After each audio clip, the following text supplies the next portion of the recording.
Shalom sahabat Alpetra Ministry. Apa kabar Anda? Salam cinta Tuhan, cinta keluarga, dan senantiasa menjaga kesehatan Anda. Sebab kesehatan itu penting untuk kita semua. Menjaga kesehatan berarti menjaga bait Allah ini untuk kemuliaan Tuhan, sebagai cinta kita kepada Tuhan. Dan sahabat Alpetra, kali ini kita juga selalu senantiasa siap-siap ya untuk mendapatkan berkat rohani. Dari siapa? Ayo kita langsung sapa dulu Om Yan. Selamat sore Om, shalom. Selamat sore, salam. Ya Om, semoga Om juga selalu sehat ya Om, Tante, dan semuanya selalu sehat senantiasa. Minta Om untuk berkenan memimpin kita dalam doa. Oke, mari kita berdoa. Bapa kami yang di surga, Allah yang maha kuasa, Allah yang maha mulia, yang kami kenal di dalam Tuhan Yesus Kristus sebagai juru selamat penebus dosa umat manusia. Kami bersyukur kepadamu Bapa. Kasih-Mu itu melebihi pikiran manusia. Kasih-Mu juga melebihi dosa-dosa kami. Kami bersyukur bisa melayani Tuhan, melayani firman Tuhan, kebenaran Tuhan. Roh Kudus kita menyucikan, mengurapi, melengkapi, memakai hamba Tuhan dan semua yang mengambil bagian dalam pelayanan ini. Kiranya Bapa di surga limpahkanlah segala anugerah, segala rahmat, segala berkat dari surga berlimpah-limpah atas semua penonton, juga atas semua yang akan mendapatkan kebenaran Tuhan. Bapa, dengarlah doa kami ini Bapa. Roh Kudus mengurapi hamba Tuhan dan semua yang terlibat dalam pelayanan Alpetra Ministry ini. Kami berdoa di dalam nama Tuhan Yesus, Sang Mesias, Juru Selamat yang dijanjikan bagi segala bangsa. Amin. Amin. Haleluya. Om, mungkin di sana lagi mendung-mendung nih Om, atau cerah? Oh iya. Mendung ya Om? Sama, mendung dari pagi. Waduh, ini kayaknya harus ada yang mindahin hujan Om. Iya Om, kan katanya ada kekuatan Roh Kudus Om yang bisa kita suruh-suruh gitu ya Om, jadi kesannya. Nah ini Om, iya Om, aduh ini kayaknya jadi Roh Kudus itu image-nya itu sebagai apa ya? Sebagai untuk kesaktian gitu, untuk mujizat gitu. Waduh, ini pengertiannya jadi banyak yang nggak sesuai dengan firman Tuhan nih Om. Om, kalau kita lihat di Yohanes 14 ya Om ya, ayat ke 15 sampai 17 kan, itu kita dijanjikan sama Tuhan Yesus bahwa akan ada seorang penolong, dan jelas-jelas dikatakan situ bahwa penolong itu roh kebenaran gitu. Itu roh kebenaran itu apakah sama dengan Roh Kudus Om? Roh Kudus itu apa sih Om sebetulnya? Siapa sih Roh Kudus itu Om? Ya, jadi ini tema mengenai Roh Kudus sebenarnya ya itu tema yang sangat-sangat penting. Mungkin tidak cukup dalam satu kali tayangan, gitu. Nah, jadi ini sangat penting supaya kita jangan sampai ada anggapan Roh Kudus bisa disuruh-suruh, ya enggak? Itu, waduh. Nah, jadi begini ya. Kita percaya kepada Allah yang Maha Esa, ya, itu Allah yang Maha Mulia, yang Maha Besar, itu Bapa di sorga. Dan itu kita tidak mungkin bisa melihat Dia, gitu, tidak mungkin mengenal Dia secara langsung dengan mata jasmani. Itu sebabnya Allah yang Maha Esa itu melalui firman-Nya menjelma menjadi manusia Yesus, ya, sebagai juru selamat Mesias yang dijanjikan, gitu. Tetapi Mesias itu yang terutama itu kan untuk menebus dosa umat manusia itu. Jadi menurut nubuatan-nubuatan di dalam Perjanjian Lama juga untuk menggenapi itu korban-korban penebusan binatang di dalam Perjanjian Lama itu ya. Jadi kalau manusia biasa sih tidak boleh dikorbankan untuk, kan Tuhan itu benci sama korban manusia, karena manusia kan berdosa juga. Dan lagi itu kan binatang-binatang dalam Perjanjian Lama itu hanya lambang penebusan darahnya itu yang akan digenapi oleh Tuhan Yesus Kristus. Nah, kalau Tuhan Yesus Kristus itu darahnya suci, mulia, yang jadi itu darah, kan itu malahan bisa dibilang katanya darah Allah sendiri. Tapi kan Allah kan tidak bisa mati, maka melalui manusia Yesus Kristus itu ya. Nah, sesudah itu firman menjadi manusia Yesus Kristus menebus dosa di kayu salib, 3 hari kemudian bangkit dari antara orang mati, kemudian mengajar lagi murid-muridnya, kemudian naik ke surga menyediakan tempat. Nah itu Tuhan Yesus berjanji, aku pergi meninggalkan kamu tidak seperti yatim piatu. Aku akan minta kepada Bapa supaya mengutus Roh Kudus. Nah, Roh Kudus itu dalam Allah yang maha hadir, mewakili kehadiran Allah, mewakili kehadiran Yesus, gitu. Jadi Roh Kudus itu kita betul-betul harus menyembah Dia juga. Hanya itu tidak kelihatan, sama Allah Bapa juga tidak kelihatan, hanya Yesus dulu kelihatan, gitu ya. Sekarang pun kadang-kadang ya, kalau perlu Tuhan Yesus seperti menyatakan dirinya dalam rupa baju putih itu ya, yang pakaian putih yang bersinar itu, itu ada banyak tak di ada beberapa itu katanya ulama yang kemudian jadi Kristen itu gara-gara apakah karena penyakit yang tidak bisa disembuhkan, kalau ada Yesus yang menyembuhkan. Nah, itu. Jadi ini Roh Kudus itu mewakili kehadiran Allah Bapa yang di surga itu dan mewakili kehadiran Yesus Kristus. Maka dalam bahasa Yunani itu Greka itu ya Parakletos. Parakletos itu memang untuk menguatkan iman orang yang percaya kepada Tuhan Yesus Kristus gitu. Nah, gitu, dan itu jelas-jelas roh kebenaran Dia akan ada di dalam kamu, gitu. Dia ada di dalam kamu dan menyertai kamu selama-lamanya, gitu. Kan Tuhan Yesus berjanji, aku menyertai kamu senantiasa hingga akhir zaman. Nah itu Roh Kudus itu menyertai, menggantikan kehadiran Yesus di dalam dunia ini sampai akhir zaman, gitu. Jadi ini tidak mungkin diwakili oleh manusia yang berdosa, apalagi ya manusia yang najis bisa masa menggantikan Yesus, yang nggak bisa lah, gitu. Ini Roh Kudus itu akan tinggal di dalam kamu katanya, yaitu Roh kebenaran. Jadi bukan manusia. Roh Kudus itu Allah yang maha hadir, yang menggantikan kehadiran Allah Bapa dan kehadiran Yesus Kristus. Lalu menggenapi rencana Allah Bapa di dalam Yesus Kristus itu. Tetapi karyanya itu, Roh Kudus itu selalu berkarya di dalam nama Tuhan Yesus Kristus kalau sekarang ini. Gitu. Ya, jadi misalnya kesembuhan ya, in Jesus name. Dalam nama Tuhan Yesus ada kesembuhan misalnya ya Mbak. Itu dalam nama Yesus. Demikian juga kalau mau mengusir itu ya, roh-roh yang kegelapan dalam nama Tuhan Yesus. Itu semua roh kegelapan pergi dari sini gitu kan, atau keluar dari orang ini dalam nama Tuhan Yesus Kristus gitu. Dan mujizat-mujizat yang lain juga di dalam nama Tuhan Yesus Kristus. Tapi yang mengerjakannya itu adalah Roh Kudus gitu.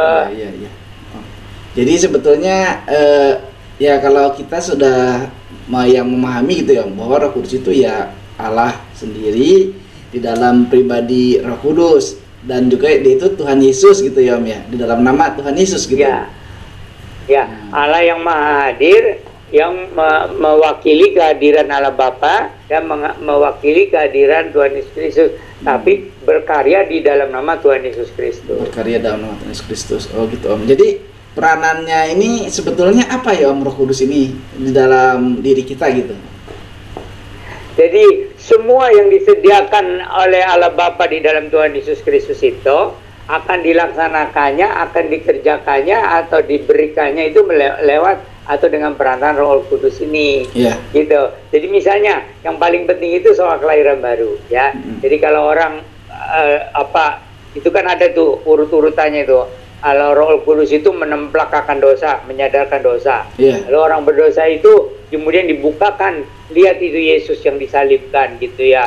Betapa bagaimana kasih Allah dinyatakan di dalam Yesus Kristus yang tersalib gitu ya, dan kekudusannya sekalian ya, bahwa dosa itu dihukum sedemikian hebatnya, tapi Yesus yang menanggung. Nah, lalu kita terima Tuhan sebagai juru selamat gitu.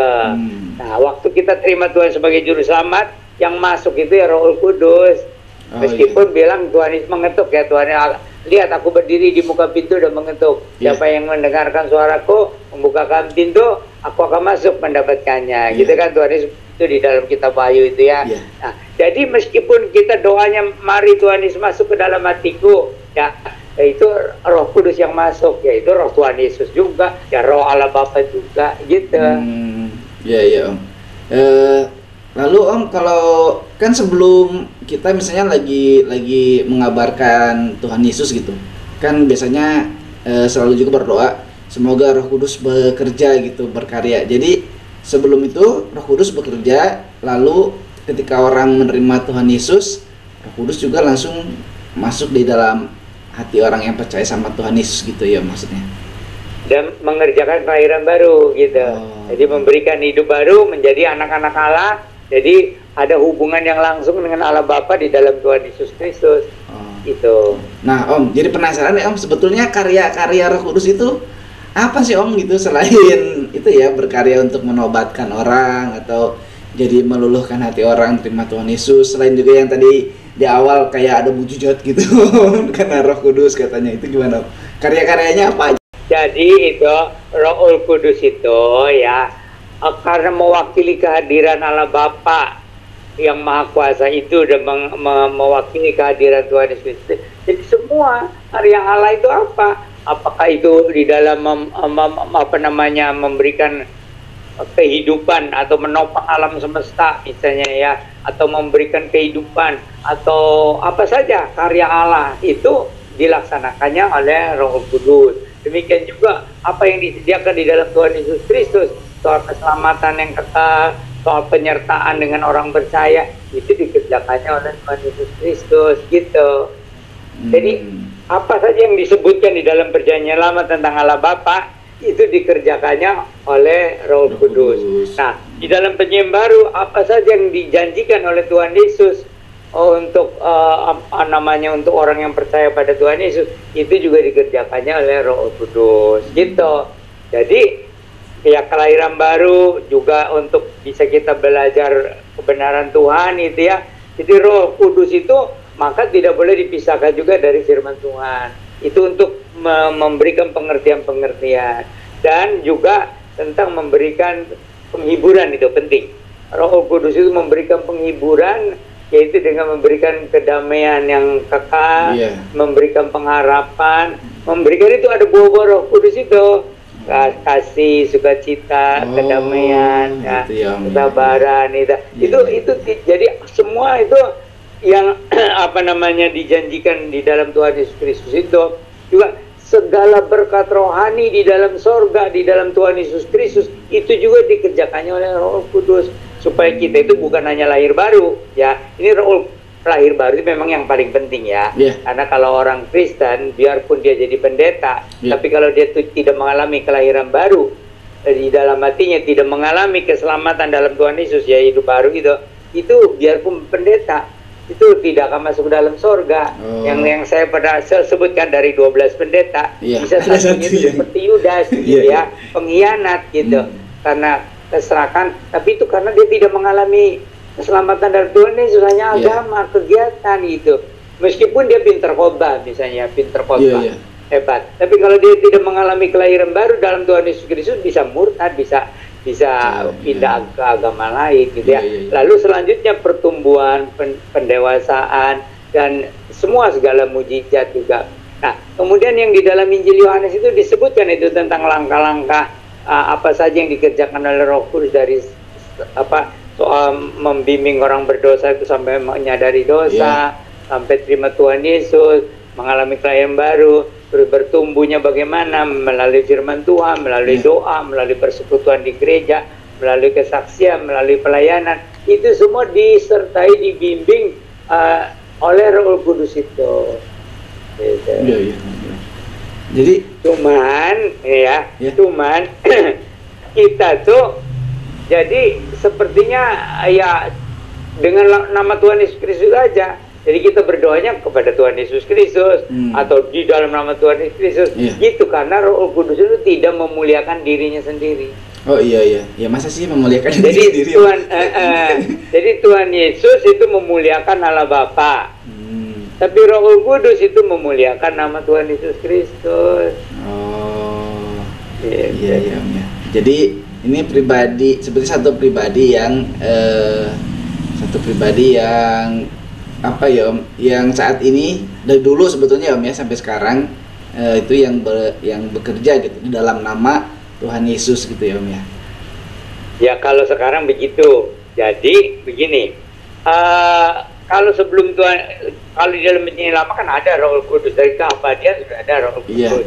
Itu sebagai pelaksana rencana Allah ya, termasuk apa mujizatnya atau menopang alam semesta dan sebagainya. Nah, tapi kemudian kan dijelaskan menopang alam semesta pun dilakukan oleh Tuhan Yesus sekarang ini kan. Nah, di dalam perjanjian baru itu semua di dalam nama Tuhan Yesus Kristus gitu. Oh, ya Om. Kalau itu Om, ke perjanjian lama nih Om ya, kaitannya tadi ke perjanjian lama. Ini waktu dulu itu yang ketemu sama nabi-nabi atau menampakkan diri itu juga Roh Kudus atau malaikat atau Roh Allah sendiri gitu. Oke, begini ya. Jadi kalau penampakan diri Allah, karena kan Allah yang maha kuasa, yang maha mulia kan tidak mungkin ya itu, maka melalui penampakan-penampakan yang disebut teofani. Teofani itu dulu itu seperti apa, tiang awan, tiang api, atau yang kepada Musa itu ada belukar yang menyala-nyala gitu.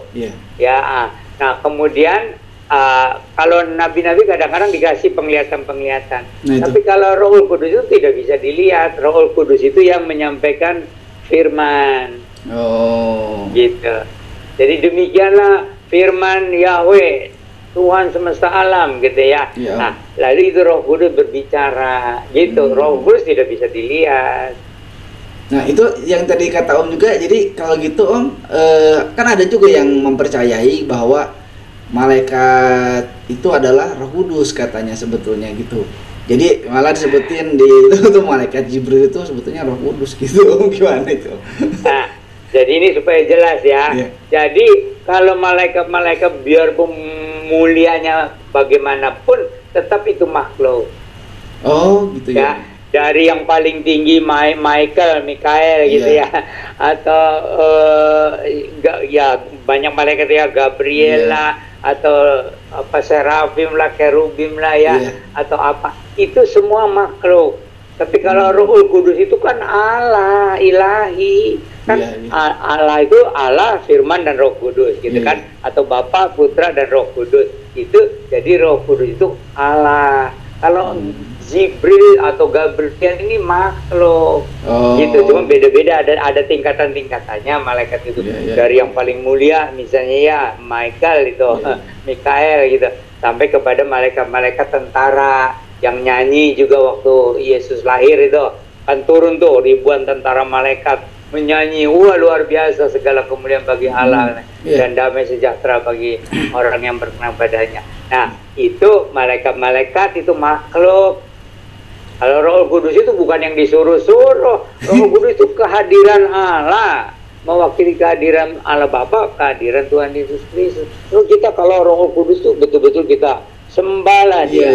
Kan itu ada begini ya.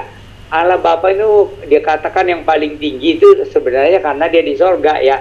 Nah, dia itu yang menentukan kapan Yesus nanti datang kembali. Dia yang menentukan juga kapan Yesus waktu dulu itu lahir gitu ya.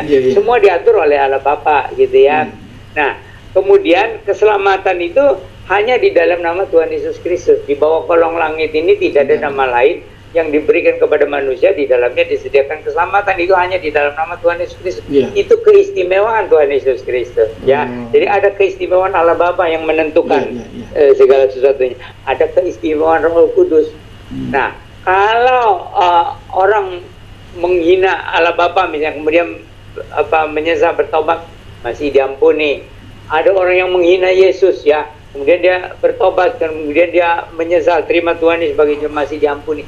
Tapi kalau Roh Kudus sudah menyadarkan dosa orang itu ya, sudah disadar kamu tuh orang berdosa, kamu akan binasa kalau tidak percaya Yesus, tapi dia keluar kata-kata yang menghina gitu ya, seperti seolah itu dari roh setan lah gitu. Nah itu tidak ada ampun menghujat Roh Kudus. Nah itu Om, jadi pengen nanya juga nih, pengen tahu juga tentang menghujat Roh Kudus itu kan nggak bisa diampuni ya Om ya, yang paling tidak bisa diampuni gitu. Nah kalau menghujat Roh Kudus itu selain kalau misalnya orang yang ninggalin Tuhan Yesus Om, Berarti dia kan udah, apalagi yang menghina Tuhan Yesus kata Om tadi gitu, sampai itu berarti dia menghujat Roh Kudus, nggak bisa diampuni lagi dong Om, gitu. Nah itu kalau ya dia itu belum mengalami kelahiran baru, Iya. ada kemungkinan dia itu belum sadar benar-benar akan dosanya, ngerti nggak? Iya. Tapi ini orang yang menghujat Roh Kudus itu orang yang sudah disadarkan betul-betul dosa-dosanya itu. Kamu tuh di hadapan Allah orang yang celaka harus binasa. Nah, kamu harus terima Tuhan Yesus sebagai juru selamat, gitu ya. Nah itu Roh Kudus yang menyadarkan dia, tapi dia terus keluar kata-kata yang menghinakan itu ya. Bisa saja yang dihina ya Tuhan Yesus, tapi juga menganggap Roh Kudus itu seperti iblis lah atau gimana. Itu tidak bisa ada pengampunan gitu. Waduh, Om, soalnya ada pernah kesaksian ya Om, ada seorang pendeta gitu. Dia itu kecewa sama Tuhan Yesus gitu, kecewa sama gereja, sama Tuhan Yesus. Terus dia tuh marah-marah Om, sampai betul-betul menghina Tuhan Yesus gitu. Tapi sampai saat ini dari cerita kesaksian itu memang dia nggak kemana-mana, tetap melayani Tuhan misalnya gitu. Tapi dia benci sama gereja, maksudnya bukan benci secara gimana ya Om, dia jadinya gimana ya, sampai pendeta dia marah-marahin, dia tonjok beneran gitu, dia marah sama Tuhan Yesus gitu. Kata dia itu paling parah dia ketika menghujat Tuhan Yesus, dia ngomong gitu sih. Dia bilang semoga diampuni katanya gitu. Gimana Om? Ya itu jadi hanya Tuhan yang tahu ya apakah Roh Kudus sudah menyadarkan dosa-dosanya atau belum gitu ya. Nah kalau sudah sampai keluar kata-kata begitu ya tidak ada pengampunan, dan itu akan dibuktikannya atau dinyatakannya dia tidak mungkin kembali kepada Tuhan Yesus Kristus.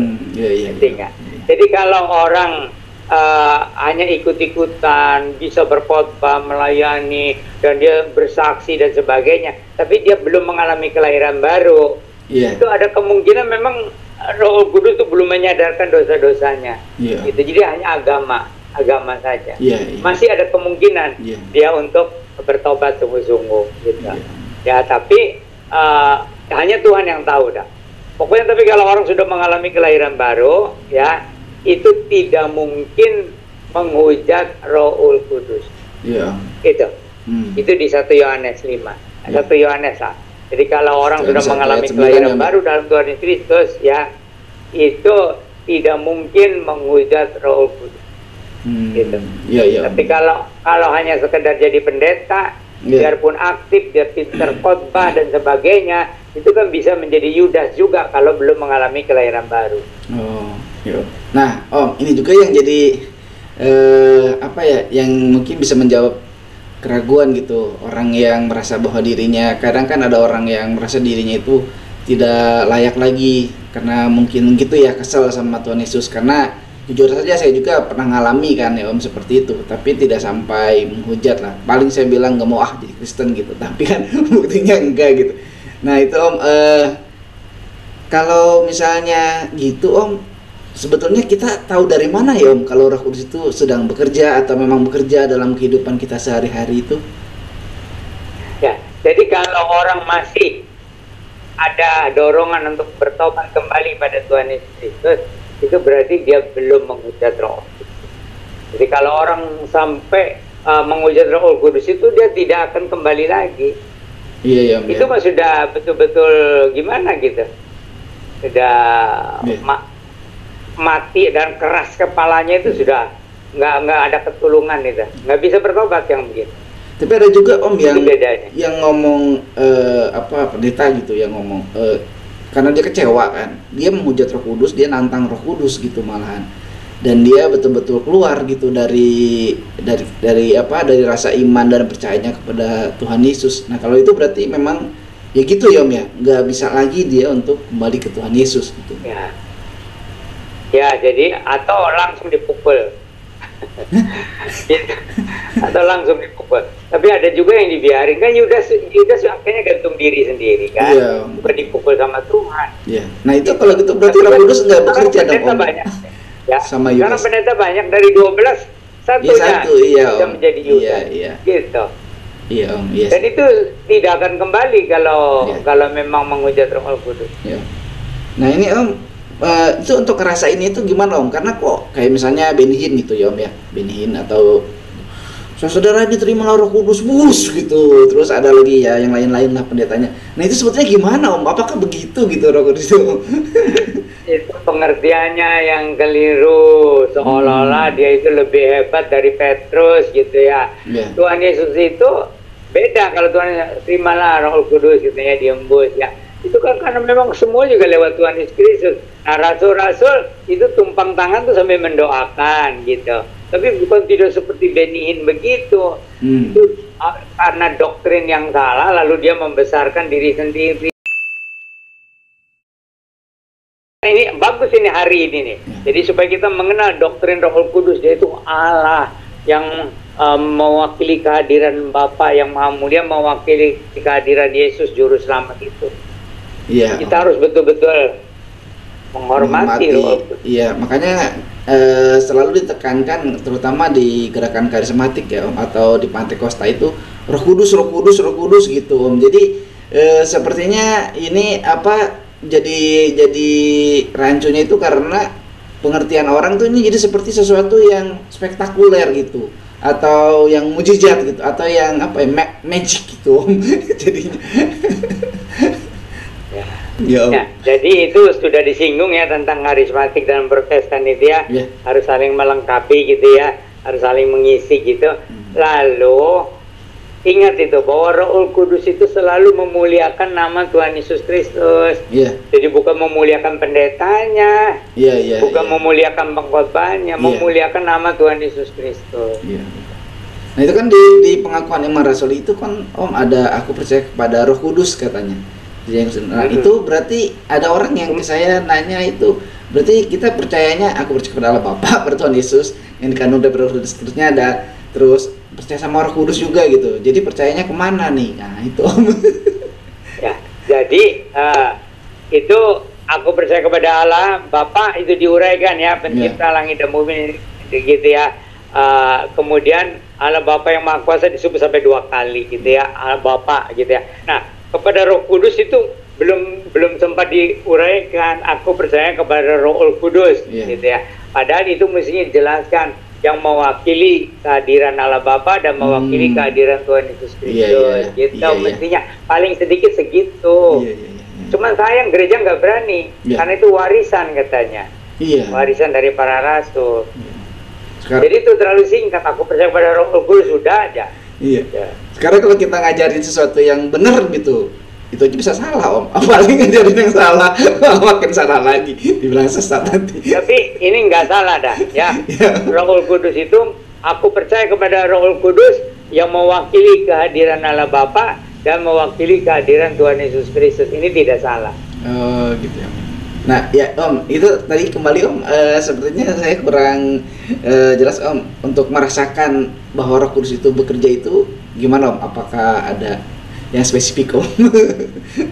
Oke, ya bagus juga. Begini, jadi Roh Kudus itu bekerja itu ya, kalau kepada pribadi orang itu bisa lewat perasaan, ya, seperti katanya duduk-duduk berdiri atau merasa gimana. Tapi sebenarnya kalau Alkitab mengatakan ada kedamaian yang melebihi akal, ada perasaan nyaman seperti dekat dengan Tuhan gitu ya. Atau yang itu tadi kasih yang baru, kemudian sukacita yang baru, ya, kedamaian yang baru gitu, kesabaran yang baru gitu. Nah, itu ada yang lewat perasaan, ada yang lewat pikiran. Kalau lewat pikiran itu, kalau kita senang baca firman Tuhan, ini kita dibukakan pelan-pelan gitu, itu lewat pikiran. Tapi ada lagi yang lewat kemauan. Jadi tiba-tiba kita ingin pergi mengabarkan Injil, tiba-tiba kita ingin bersaksi gitu ya, itu lewat kemauan. Tiba-tiba kita ingin melakukan apa, tapi itu kemuliaan Tuhan atau untuk kemuliaan Tuhan Yesus atau untuk mendukung pekabaran Injil, itu lewat kemauan. Ada lagi yang lewat hati nurani, itu soal menyadarkan dosa-dosa kita. Cuman itu harus sesuai dengan Alkitab juga semua. Hati nurani pun harus disetel kembali dengan kebenaran Alkitab. Nah, terus ada lagi yang di luar pribadi manusia, itu yang misalnya mujizat ya, atau gimana gitu ya. Ya, ya mujizat kan bukan hanya kesembuhan kan, ada mujizat apa gitu ya. Kan misalnya saya sering kali mau pelayanan, bagaimana kalau terhalang hujan gitu ya. Nah, itu seperti khotbah tahun baru itu. Oh Tuhan, gimana ini musim hujan gitu, apalagi BMKG ya. Wah, ini bagaimana gitu ya, hari-hari menjelang akhir tahun dan awal tahun tuh. Tapi saya berdoa tuh,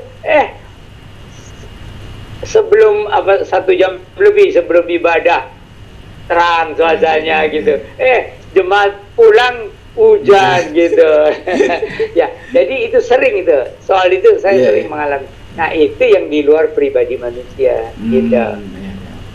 Nah, itu Om, supaya itu tuh bisa dialami gitu oleh para penonton Alpetra gitu. Kan kadang kita juga suka nyaranin kan sama mereka, jangan dikit-dikit datang ke pendetanya. Karena Roh Kudus itu sama yang diminta sama hamba Tuhan, sama setiap pribadi yang percaya kepada Tuhan Yesus sama gitu. Nah itu, tapi orang kan kadang melihat, kok Roh Kudus sama saya nggak ada sih, kok adanya sama pendeta-pendeta sih, nah gitu. Om, gimana? Ya, ini harus diluruskan juga ya. Jadi orang Kristen dari sejak awal itu harus disiplin saat teduh. Disiplin saat teduh. Nah, dari situ pelan-pelan bisa memahami kehendak Allah gitu.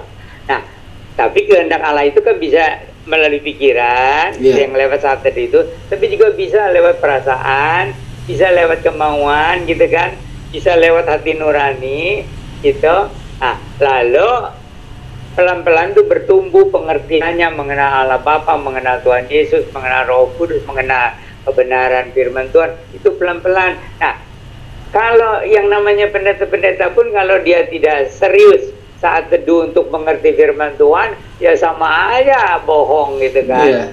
Jadi artinya itu, tapi juga Pak Alfa ya jangan terlalu cepat bilang, jangan terlalu mengandalkan pendeta gitu. Ayo kita sama-sama, pendeta juga manusia, tapi rahasianya itu saat teduh, disiplin. Gitu. Iya, karena ya kan sering gitu, jadi seolah-olah gimana ya, saya sendiri kan dulu juga Om selalu ingatkan tentang puasa ya Om ya. Tapi kan ada juga hamba-hamba Tuhan yang bilang, kamu tuh nggak puasa sih, nggak doa sih, kamu nggak inilah gitu. Jadi kayak di itu ya, harusnya kayak ada ritual supaya Roh Kudus itu bekerja gitu katanya Om. Itu jadi dari dulu ya, atau agama apa aja itu puasa itu bagian yang integral dari orang beragama. Jadi kalau namanya orang beragama, supaya mempertajam batinnya, mari dukung kami melalui doa, subscribe. Terima kasih karena sudah mendukung kami. Tuhan Yesus memberkati. Itu ya dianjurkan puasa. Cuman itu kan orang kan nggak sama ininya, orang yang gampang sakit mah kadang-kadang. Tapi ada juga katanya gara-gara puasa mahnya sembuh. Ada. Tapi ada juga yang gara-gara puasa jadi sakit mahnya kronis gitu kan. Nah, tapi kalau kita digerakkan oleh Roh Kudus untuk berpuasa, ya berpuasa. Nah itu untuk memperkuat rohani dan mental dan batin itu. Gitu. Nah dari situ jadi kita jadi hubungan dengan dunia roh atau kerohanian itu jadi lebih terbuka gitu. Cuman kalau kita kurang memahami firman Tuhan, terlalu banyak puasanya juga bahaya. Gitu, nanti tidak bisa membedakan suara Roh Kudus atau bukan. Gitu. Jadi kalau Roh Kudus yang menggerakkan kita berpuasa, berpuasalah. Gitu. Biasanya tuh orang tuh 24 jam puasa ya. Ada yang kuat 3 kali 24 jam, tapi masih kadang-kadang minum. Ada yang sampai seminggu gitu. Nah itu jangan dipaksakan. Dia Roh Kudus yang menolong dan orang itu punya kemauan sendiri. Jadi memang benar orang beragama kalau ingin melatih kekuatan rohaninya ya berpuasalah. Tapi jangan tujuannya itu saya mau hebat, bukan. Biar Roh Kudus yang menggerakkan anak-anak Tuhan itu berpuasa. Tapi juga itu berpuasa untuk banyak membaca firman Tuhan juga. Jadi ada sensitivitas ya Om ya di hati gitu. Tapi ini Roh Kudus beda sama hati nurani kan Om, berarti cara kerjanya gitu. Jadi itu kan manusia itu kepribadiannya itu ada hati nurani, ada perasaan, ada pikiran, ada kemauan, gitu. Nah itu hati nurani harus disetel kembali oleh firman Tuhan, itu standar moralnya. Perasaan juga harus disucikan oleh firman Tuhan. Jadi jangan kita punya perasaan-perasaan yang negatif, perasaan-perasaan yang naif, perasaan-perasaan yang gampang putus asa dan sebagainya. Nah, pikiran kita juga kan banyak pengaruh dari kecil itu, dari orang tua, dari tetangga, dari teman, dari bacaan. Itu semua disortir kembali. Iya betul. Seperti gudang itu dibersihkan dari yang nggak perlunya gitu. Iya. Wah ini jadi tambah menarik lagi nih Om. Ini memang betul kata Om sih, nggak bisa sebentar kayaknya kalau tentang Roh Kudus ini Om, karena kaitannya banyak sekali. Bisa 2 kali tayang. Iya, di otak saya ini udah banyak banget karena kaitannya tentang dunia roh, tentang alam roh, tentang apa. Tapi Om nih yang satu lagi yang mau Alfa tanya nih Om, bukan satu lagi sih, banyak. Om, di 1 Yohanes 4 ayat 4 itu kan dibilang bahwa kita ini kan anak-anak Allah ya, maka ada roh yang lebih besar dari roh kita daripada roh-roh yang lain dalam dunia ini. Itu berarti Roh Kudus ya Om ya, yang maksudnya itu. Ya, jadi bukan hanya lebih besar, ini kan roh yang maha besar ada di dalam hati kita, rohnya Allah, rohnya Tuhan Yesus. Tapi itu berlaku hanya untuk anak-anak Tuhan kan Om? Kalau bukan anak-anak Tuhan nggak bisa kan Om gitu. Nah itu, jadi ada ajaran kebatinan atau ada ajaran persamaan agama gitu, perbandingan agama. Katanya semua manusia itu anak-anak Allah, atau semua manusia itu ada benih Allah katanya, ada percikan ilahi. Tidak, hanya anak-anak Allah yang sudah mengalami kelahiran baru atau yang sudah terima Tuhan, yang mengalami hidup baru dalam Tuhan Yesus Kristus, itu baru ada Roh Kudus yang melebihi roh dunia ini. Gitu. Iya Om ya. Seperti ini ada simpang siur jadi Om. Jadi Roh Kudus itu yang nefes itu, karena Om tadi jelasin kayak gitu, jadi tersirat sama saya. Berarti Roh Kudus Tuhan itu, roh kehidupan Tuhan itu yang dihembuskan ke manusia ya. Makanya orang berpikir bahwa dalam dirinya ada Allah gitu.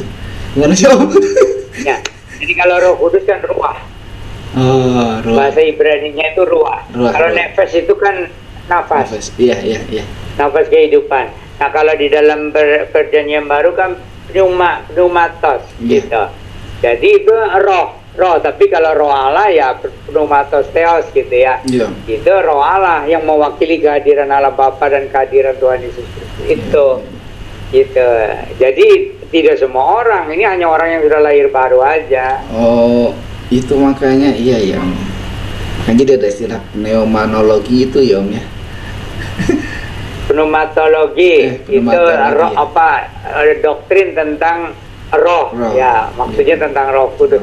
Terus begini ya, jadi banyak orang itu kurang mempelajari doktrin-doktrin Alkitab, tapi dari doktrin di sekolah teologi, enggak? Jadi kalau sekolah teologinya Reform, Injili misalnya ya, itu seperti yang Stephen Tong atau Yakub Susabda atau Taat ya. Nah itu lebih kepada doktrin dari itu ya, apakah dari Calvin atau dari apa ya. Tetapi itu tidak bisa dibandingkan dengan doktrin dari Alkitab, itu jauh lebih lengkap. Jadi kalau Alkitab itu mengajarkan doktrin itu dari berbagai segi gitu. Tapi kalau doktrin yang diajarkan di sekolah teologi itu kadang-kadang menekankan salah satu aspek saja. Jadi kita tidak boleh memutlakkan doktrin, tapi kita memutlakkan Alkitab itu juga kalau sudah dirangkum ajarannya. Bukan belajar dari manusia ya, tapi itu belajar dari Roh Kudus. Tapi ada juga tuh yang bilang teologi Alkitabiah ya, tapi di situ jadi misalnya di kamus Alkitab ya, misalnya soal apa itu dikumpulkan, itu bagus gitu. daripada yang diindoktrinasi. Kalau diindoktrinasi akhirnya kita ribut sesama Kristen. Iya. Gitu. Ya kan? Antara Calvinis sama Lutheran sama Iya. apa suka ribut gitu. Padahal kan itu masing-masing menyumbangkan. Iya. Gitu. Ya, aduh, jadi karena gara-gara apa ya? Ya karena Calvinis, karena isme itu jadi orang kadang jadi kabur-kabur sih ya Om. Jadi suka berantem. Iya. Cepat. Iya, saya reform, saya Calvin, saya inilah itu jadi ini ya. Itu yang kadang mungkin ya termasuk saya sendiri Om. Jadi kadang saya bingung gitu. Ini teologi yang bagaimana gitu. Ya udah kata Om juga belajar langsung sama Tuhan Yesus aja. Enggak juga. Jadi begini, kita kalau belajar doktrin teologi bagus mulainya dengan doktrin Calvinisme, Calvin teologi, tapi yang ajaran Calvinnya bukan yang sekarang-sekarang. Kalau Calvinisme yang sekarang itu sudah dikembangkan lebih kepada filsafat gitu. Jadi tapi kalau yang dulu diajarkan oleh Calvin itu bagus untuk dasar teologi. Cuma kita jangan memutlakkan ajaran Calvin. Gitu. Jadi Pak Alfa juga jangan seperti anti gitu ya terhadap ajaran Calvin. Enggak gitu ya. Hanya Calvinisme yang sekarang itu aduh pusing, bikin pusing gitu. Jadi ya itu mungkin lebih baik belajar dari Alkitab. Tapi juga ada tuh yang dipersingkat itu Calvin ada teologi Calvin atau kehidupan Calvin itu yang di BPK itu dulu. Ini ada bukunya itu yang asli dari Calvin. Ada yang disingkat itu di BPK. Itu bagus untuk dasar teologi, tapi jangan dimutlakkan. Jadi gini, saya perjelas lagi ya. Jadi itu kenapa saya menganjurkan orang belajar teologi dari teologi Calvin sebagai dasar, karena Calvin itu mencoba merangkum ajaran Alkitab. Cuman kan namanya manusia nggak ada yang sempurna. Jadi itu pada zamannya itu udah paling bagus. Kita boleh belajar dari Calvin, tapi jangan memutlakkan dia. Misalnya ajaran tentang akhir zaman, Calvin belum sempat mengembangkan. Udah keburu meninggal karena banyak yang dikembangkan oleh beliau itu, gitu ya. Jadi kita anti tidak, cuman kita tahu bahwa ajaran manusia itu terbatas, gitu. Aduh, makin jadi ini Om. Sebagian tercerahkan, tapi juga semakin pengen banyak nanya. Pasti penonton Alpetra juga pengen banyak nanya nih. Nah, untuk penonton yang mau nanya silakan tulis di kolom komentar, nanti kita akan jawab ya Om lagi ya. Nanti. Iya, nanti kita jawab ya Om ya. Karena ini Om, aduh saya pengen tanya juga tentang bahasa roh, sebetulnya tentang dunia roh. Katanya kan ada alam roh gitu Om. Aduh, banyak sekali yang ada apa ya di pikiran. Ya udah saya ini juga, tapi karena Om bilang nanti kita bikin 2 sesi ya Om. Berarti nanti mungkin next week ya Om, minggu depan. Ya, dicatat aja semua. Nah, penonton Alpetra juga silakan terus di komentar ya, di kolom komentar nanti Bapak Pendeta Yan akan menjelaskan. Om, tentang mujizat penyembuhan ini pasti kaitannya juga dengan Roh Kudus ya Om ya. Kan tadi Om udah jelaskan dalam kerjanya Roh Kudus di dalam nama Tuhan Yesus gitu ya. Jadi ketika kita tumpang tangan itu, waktu kita berdoa Om di dalam nama Tuhan Yesus, Roh Kudus gitu yang bekerja, terus orang mengalami kesembuhan. Berarti itu karena orangnya yang memang seperti Om bilang dia sudah berlatih lagi, sudah dekat sama Tuhan, rajin renungan, misalnya doa pagi, ada kedekatan dengan Tuhan, intimasi dengan Tuhan. Lalu bagaimana dengan orang kebanyakan gitu? Apakah orang kebanyakan itu bisa mengalami Roh Kudus? Mengalami Roh Kudus apa sih Om jadinya bahasanya? Ya, jadi diulangi ya. Jadi kalau lahir baru itu memang mengalami Roh Kudus ya. Tapi kemudian bagaimana bertumbuh sebagai anak-anak Allah dan bertumbuh kemudian sampai ada buah-buah Roh Kudus gitu ya. Tentu saja ada buah-buah pertobatan, tapi juga ada buah-buah Roh Kudus. Nah, kemudian ada buah-buah pelayanan gitu ya. Nah, jadi itu ada tahapan-tahapannya gitu. Tapi jadi ada kedaulatan Tuhan gitu. Jadi soal dan orang itu imannya kan beda-beda. Ada yang imannya mantap sekali gitu ya kan.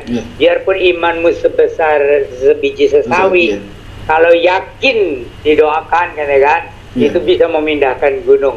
Nah itu jadi ada soal iman dan keyakinan itu ya, jadi itu antara mental dan rohani itu harus erat hubungannya gitu.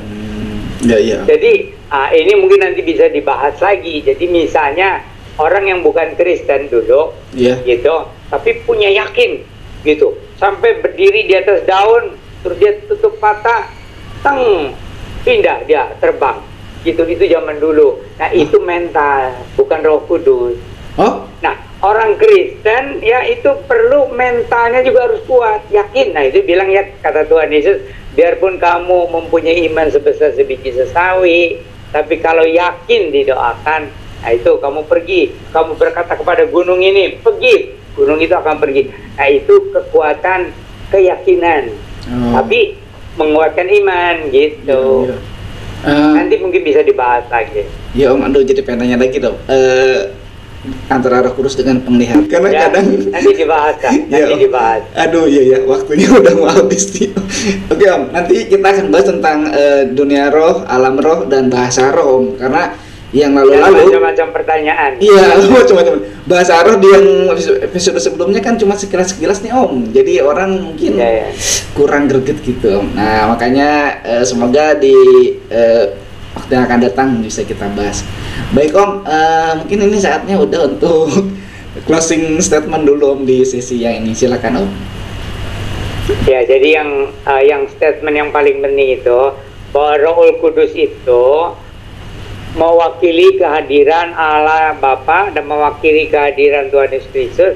Roh Kudus itu Roh Allah yang Maha Kudus, Roh Allah yang Maha Hadir. Ya, kita menghormati Roh Kudus sama seperti kita menghormati Allah Bapa dan menghormati Tuhan Yesus, gitu ya. Dan ini ya ilahi, gitu.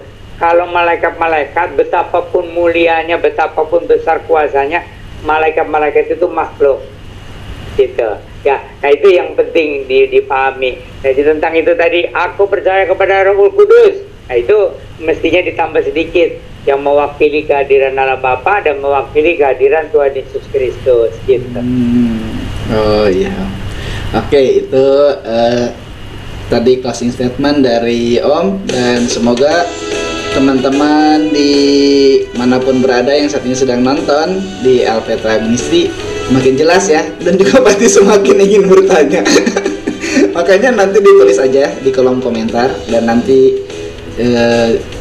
jika Tuhan berkehendak ya Om ya, dan Roh Kudus juga nih ya akan berkarya, nanti kita akan jawab pertanyaan-pertanyaan dari kolom komentar yang ada, tentunya sesuai dengan aturan komunitas YouTube dan juga etika Kristen yang kita ketahui.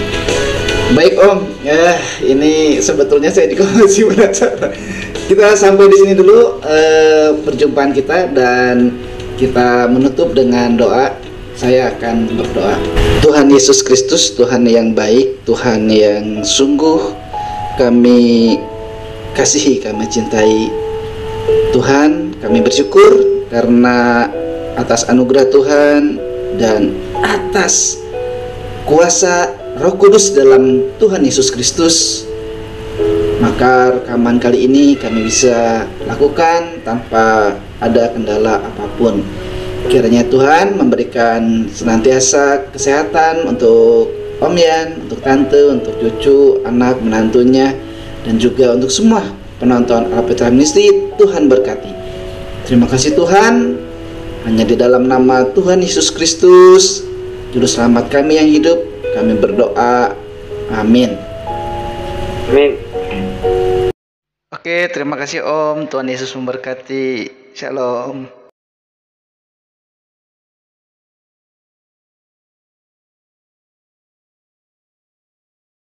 Anda sedang menyaksikan Alpetra Christian Online Ministry, pelayanan Kristen secara online.